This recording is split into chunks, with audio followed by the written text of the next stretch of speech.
Explain करने वाला हूँ पुष्प की अभिलाषा। पुष्प की अभिलाषा भारत की सबसे प्रसिद्ध एवं लोकप्रिय कविताओं में से एक मानी जाती है। इस कविता को लिखा है भारत के महान कवि श्री माखनलाल चतुर्वेदी जी ने। दोस्तों, यह कविता हमें मातृभूमि एवं सैनिकों के प्रति प्रेम एवं आदर के भाव को जगाती है, उत्पन्न करती है। सबसे पहले हम इस कविता के शीर्षक के अर्थ को समझेंगे। कविता का शीर्षक है पुष्प की अभिलाषा। पुष्प का मतलब होता है फूल और अभिलाषा का मतलब होता है चाहत या फिर आकांक्षा। इस पूरी कविता में श्री माखनलाल चतुर्वेदी जी ने एक पुष्प के बारे में बताया है, या फिर कहें कि फूलों के बारे में बताया है, और बताया है कि उनकी क्या चाहते हैं, वो क्या चाहता है। तो आज हम इस कविता के माध्यम से जानेंगे कि एक पुष्प के मन में क्या विचार आते हैं और वह क्या चाहत रखता है। अब हम श्री माखनलाल चतुर्वेदी जी के बारे में जानेंगे। माखनलाल चतुर्वेदी जी का जन्म 4 अप्रैल 1889 को हुआ और इनकी मृत्यु 30 जनवरी 1969 को हुई। दोस्तों, यहाँ पर आप श्री माखनलाल चतुर्वेदी जी का एक फोटोग्राफ भी बड़ी आसानी से देख पा रहे होंगे। माखनलाल चतुर्वेदी जी एक प्रसिद्ध लेखक तो थे ही, इसके साथ वे एक बहुत ही अच्छे निबंधकार, एक बहुत ही अच्छे नाटककार भी थे। दोस्तों, माखनलाल चतुर्वेदी जी एक बहुत ही प्रसिद्ध पत्रकार थे और उन्होंने अपना पूरा जीवन पत्रकारिता को ही समर्पित कर दिया। मैं आपको यहाँ पर एक सामान्य ज्ञान की बात भी बताता हूँ। श्री माखनलाल चतुर्वेदी जी वह पहले व्यक्ति हैं जिन्हें साहित्य अकादमी पुरस्कार से नवाजा गया। यह पुरस्कार उन्हें 1955 में हिमतरंगिणी के लिए दिया गया। दोस्तों, माखनलाल चतुर्वेदी जी के महान कार्यों को देखते हुए भारत सरकार ने उन्हें पद्म भूषण जैसे महान पुरस्कार से भी नवाजा और यह पुरस्कार उन्हें 1963 में प्रदान किया गया। दोस्तों, यूं तो माखनलाल चतुर्वेदी जी ने बहुत सी रचनाएं लिखी हैं, बहुत सी रचनाएं रची हैं, लेकिन कुछ प्रसिद्ध कृतियां मैं आपके साथ यहाँ पर शेयर करता हूँ, जैसे कि हिमतरंगिणी, युगचारण, साहित्य देवता, दीप से दीप जले आदि। दोस्तों, अब हम चलेंगे नेक्स्ट स्लाइड पर। दोस्तों, इस कविता से एक कहानी जुड़ी हुई है जो मैं आपको यहाँ पर बताना चाहूँगा। बात है 1921 की, जब पूरे देश भर में असहयोग आंदोलन छिड़ा हुआ था और देश के अलग अलग हिस्सों में अंग्रेजी शासन के खिलाफ आवाज़ें उठ रही थी। तब एक ऐसी ही आवाज़ श्री माखनलाल चतुर्वेदी जी ने उठाई, जिसके लिए उन्हें 10 माह का कठोर कारावास की सजा हुई और उस समय उन्हें बिलासपुर की एक जेल में रखा गया। तभी उन्होंने यहीं पर इस कालजयी कविता की रचना की, जिसे आप पुष्प की अभिलाषा के नाम से जानते हैं। दोस्तों, अब हम चलेंगे अगली स्लाइड पर, जहां पर मैं आपको कविता के बारे में और जानकारी दूंगा। एक बार मैं आप सभी के लिए यह कविता पढ़ना चाहता हूँ। पुष्प की अभिलाषा। चाह नहीं मैं सुरबाला के गहनों में गूथा जाऊं, चाह नहीं मैं प्रेमी माला में बिंद प्यारी को ललचाऊं, चाह नहीं सम्राटों के शव पर हे हरि डाला जाऊं, चाह नहीं देवों के सर पर चढ़ूं, भाग्य पर इठलाऊं। मुझे तोड़ लेना वनमाली, मुझे तोड़ लेना वनमाली, उस पथ पर तुम देना फेंक, मातृभूमि पर शीश चढ़ाने, जिस पथ पर जावे वीर अनेक। सबसे पहले हम पहली 2 पंक्तियां लेंगे और उनके अर्थ को समझेंगे। पहली 2 पंक्तियां कुछ इस प्रकार से हैं। चाह नहीं मैं सुरबाला के गहनों में गूथा जाऊं। तो पहली पंक्तियों में पुष्प हमसे यह कहना चाहता है, वह कुछ इच्छाएं हमारे सामने जाहिर करना चाहता है, प्रकट करना चाहता है, और वह कहता है कि उसकी ऐसी कोई चाहत नहीं है कि वह सुरबाला के गहनों में गूंथा जाए। यहाँ पर एक शब्द आ रहा है सुरबाला। सुरबाला का मतलब होता है अप्सरा। जैसा कि आप इस चित्र में भी देख सकते हैं, एक सुंदर सी सुरबाला यहाँ पर आपको दिखाई दे रही है। हिंदू धर्म की मान्यताओं के अनुसार स्वर्ग की नृत्यांगनाओं को अप्सरा या फिर सुरबाला कहा जाता है और वे अपनी सुंदरता को बढ़ाने के लिए पुष्प के आभूषण धारण करती हैं।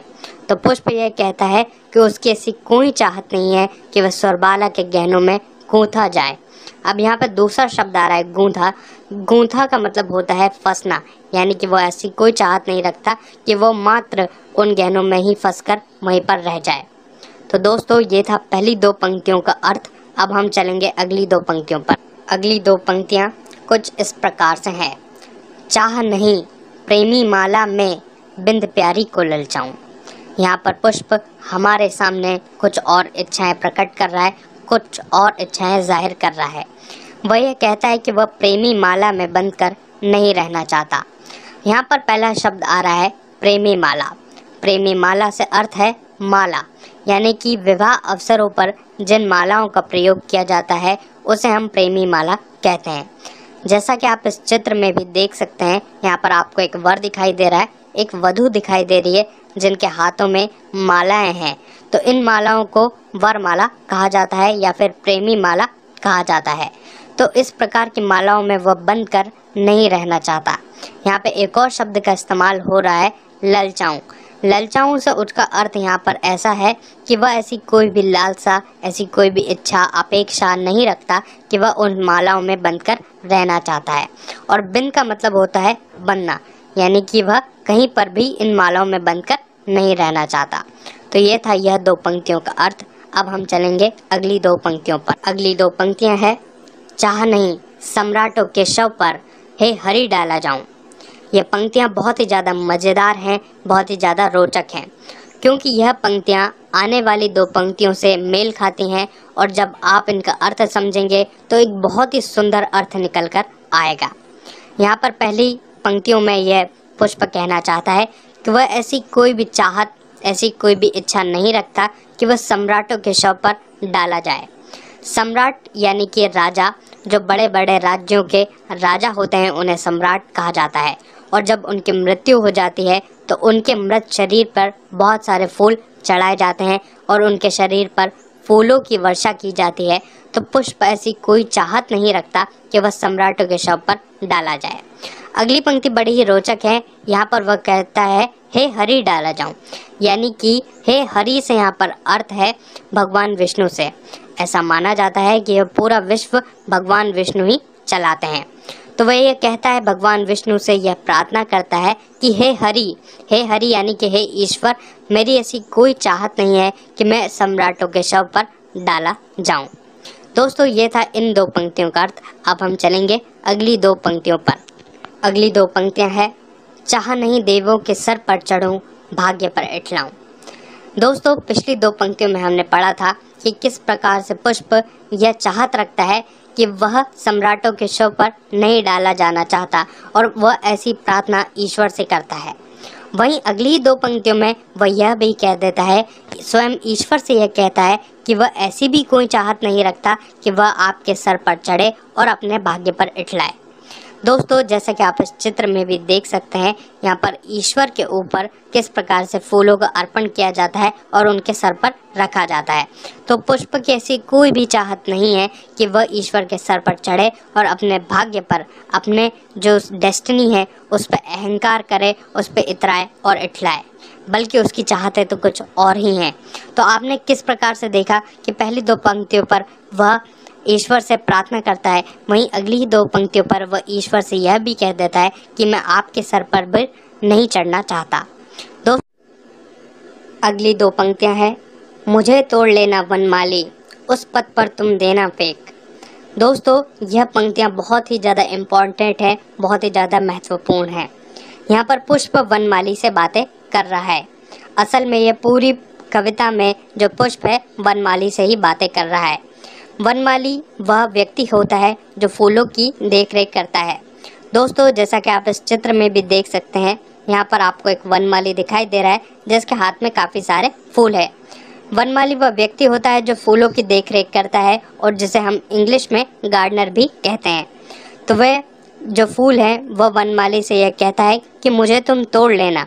और वह वनमाली से ही यह बात क्यों कह रहा है, इसके पीछे भी एक कारण है, क्योंकि जो पुष्प है वो स्वयं से इधर उधर नहीं जा सकते और वह पूर्ण रूप से डिपेंडेंट है वनमाली पर, यानी कि वह पूर्ण रूप से निर्भर है वनमाली पर। अगर उसकी कुछ भी इच्छा है, अपेक्षाएं हैं या फिर वह कुछ भी कहना चाहता है तो वह वनमाली से ही कहेगा।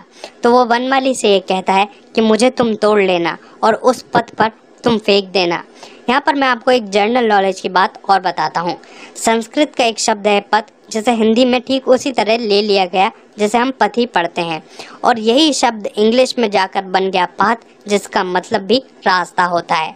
तो यहाँ पर जो फूल है वह कहता है कि मुझे तोड़ लेना वनमाली, और उस पथ पर यानी उस रास्ते पर तुम फेंक देना। अब यहाँ पर किस रास्ते की बात हो रही है यह हमें आने वाली 2 पंक्तियों में मालूम पड़ेगा। अंतिम 2 पंक्तियाँ कुछ इस प्रकार से हैं। मातृभूमि पर शीश चढ़ाने जिस पथ पर जावें वीर अनेक, वीर अनेक, वीर अनेक।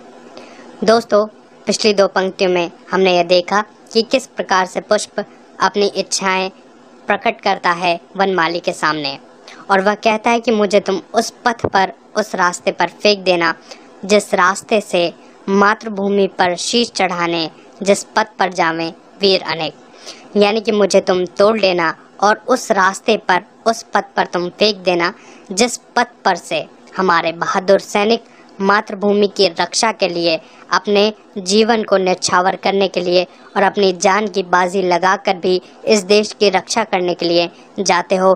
तुम मुझे उस पथ पर फेंक देना ताकि उनके पैरों में किसी भी प्रकार का कोई भी कंकर पत्थर न लगे और वह अपने कार्य में सफल हो जाएं और इस देश की रक्षा सुरक्षा वह कर सकें। तो दोस्तों, एक छोटे से पुष्प की कितना महान विचार वह रख सकता है, वह कितनी अच्छी सोच रख सकता है इस देश के बारे में, इस मातृभूमि के बारे में। यह कविता बहुत ही ज़्यादा महान है, क्योंकि किस प्रकार से एक पुष्प की अगर ये अभिलाषा हो सकती है तो मनुष्य की क्या अभिलाषा हो सकती है, यह हमें ज़रूर सोचना चाहिए। एक बार मैं आप सभी के लिए बहुत ही शॉर्टली समराइज़ कर देता हूँ ये इस कविता को, ताकि आपको और भी ज़्यादा आसानी हो। पहली पंक्तियों में हमने देखा कि किस प्रकार से वह कहता है कि वह सुरबाला के गहनों में नहीं गूंथा जाना चाहता। अगली बात वह कहता है कि वह प्रेमी माला में बंद कर भी नहीं रहना चाहता, और उससे बाद में वह कहता है कि वह सम्राटों के शव पर नहीं डाला जाना चाहता, और उसके बाद वह कहता है कि वह ईश्वर के सर पर चढ़कर अपने भाग्य पर भी नहीं इठलाना चाहता। और वह यह सभी बातें वनमाली को बताता है, और वनमाली से यह कहता है कि मुझे इन किसी भी प्रकार की कोई भी आडंबर नहीं चाहिए। मेरी तो एकमात्र एक इच्छा है कि मैं उस पथ पर गिरना चाहता हूँ जिस पथ से हमारे वीर सैनिक, बहादुर सैनिक मातृभूमि की रक्षा करने के लिए जाते हों और अपने जीवन की बाजी लगाने के लिए जाते हों, ऐसी वह कामना करता है। दोस्तों, यह थी पूरी कविता। आशा करता हूँ आपको ये कविता पसंद आई होगी, समझ में आई होगी। दोस्तों, अगर आपको ये वीडियो अच्छा लगा हो तो प्लीज़ इसे लाइक कर दीजिए। अगर आप मुझसे कुछ कहना चाहते हैं तो आप कमेंट बॉक्स में कह सकते हैं। आपसे एक छोटी सी रिक्वेस्ट कि अगर अभी तक आपने चैनल सब्सक्राइब नहीं किया है तो मैं आपसे रिक्वेस्ट करता हूँ कि प्लीज़ आप चैनल ज़रूर सब्सक्राइब करें। आपने मुझे इतना समय दिया, मैं आपका आभारी रहूँगा। आपका बहुत बहुत धन्यवाद, बहुत बहुत शुक्रिया।